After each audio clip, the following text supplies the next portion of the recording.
একদিন সকালে শহরের ব্যস্ত রাস্তায় হাঁটছিল ছোট্ট ছেলে রায়হান।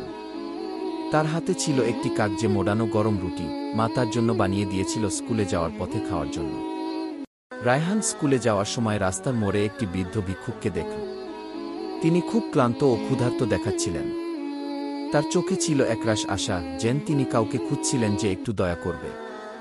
রায়হান একটু থেমে তার দিকে তাকাল। তার চোখে চোখ পড়তেই বৃদ্ধ কেঁপে উঠলেন, কিন্তু কিছু বললেন না। রায়হান কাছে গিয়ে বলল, চাচা, আপনি কিছু খেয়েছেন আজ?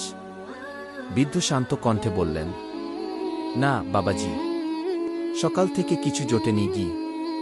রায়হান একটু চিন্তা করল। তারপর সে কাগজ খুলে নিজের একমাত্র রুটিটা দুভাগ করল। এক ভাগ নিজের জন্য রেখে অন্য ভাগ বৃদ্ধের হাতে দিল। বৃদ্ধ কিছুক্ষণ অবাক হয়ে চেয়ে রইলেন রায়হানের মুখের দিকে। তারপর চোখে জল নিয়ে বললেন, তুই ফেরেশতা বাবাজি গি। রায়হান হেসে বলল, না চাচা,